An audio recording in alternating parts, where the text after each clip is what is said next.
Hello, I'm doing this video because I'm horrible writing down the stuff on keyboard, so I'd rather put a video.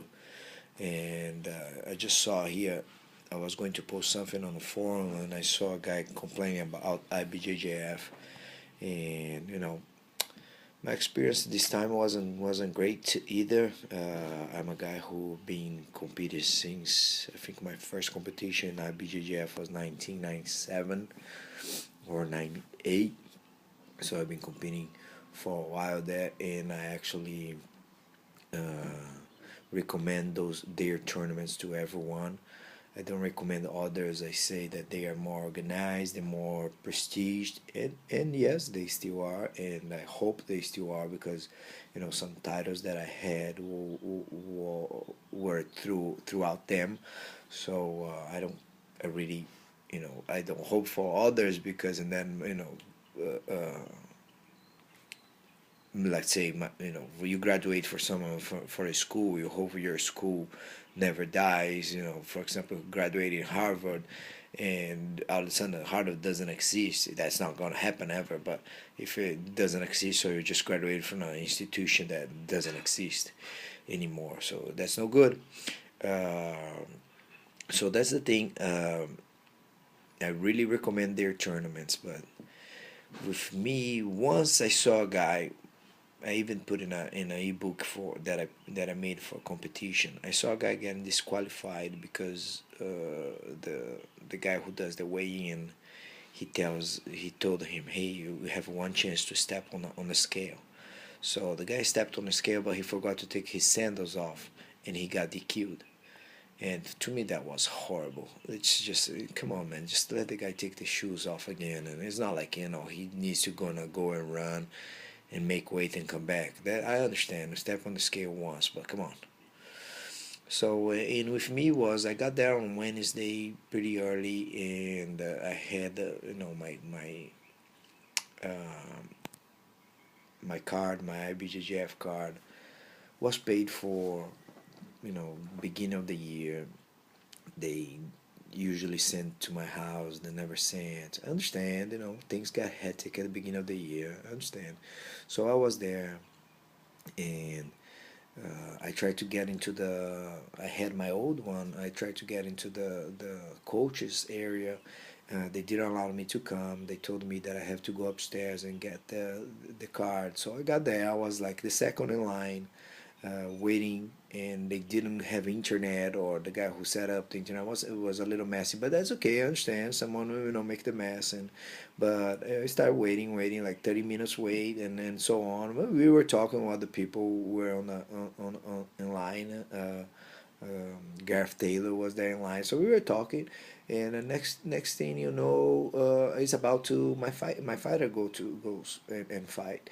So then I had to leave, so because to coach the guy. So I get off the line, was second in line, get off the line, and went there. And again, they didn't allow me to get in. So if you have a coach there and don't allow me to get in, and it's paid for, so I'm telling the girl it's paid for. So all of a sudden comes this other girl. I think her name is Rebecca. I don't know.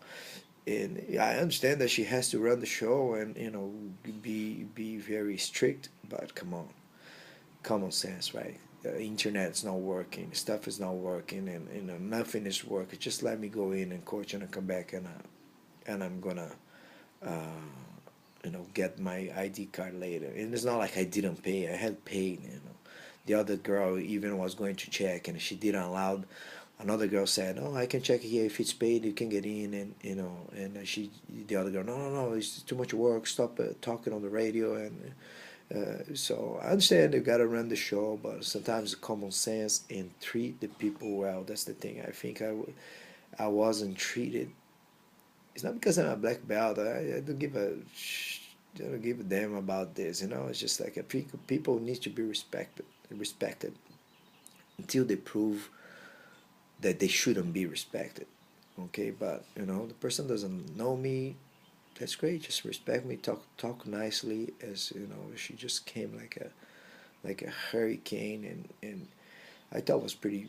If they don't understand that we are clients, we are every day there, and we are buying stuff, and we like this, and I like them. I like I hope for them a lot, and but she doesn't know that. She just burned a bridge in there. So I'm reading this, what's happening to people, and yes, they are calling people earlier than they're supposed to call. Yeah, that's a little it's a little shady in that level. That level tournament, they are organized a pretty nice and neat tournament, but it's pretty shameful what they've been doing. I hope they get better. They get into their meetings and get better. Heard also they were actually putting the wrong name. Whoever won the fight, they don't put their name, his name on the bracket. They put the loser, and the loser just leaves, and next thing you know, for the next round, he left. So he's not there. He's gonna be DQ'd, but of course he already left, and the other guy passed. So big mess for that level of tournament, and for the price they charge. And I understand they gotta run a show, and it's pretty expensive. They understand the price, but people, I have people coming, flying from Canada, and his fight's supposed to fight 11:45, and I'm leaving here at 10. So he called me, don't come because I already fought. And how come? I fought earlier. So I'm lucky that I went there early and I didn't go. So that's pretty, is a shame. So one more time, it's a good criticism here. I just hope they get better, and they listen to the people that are with them for a long time.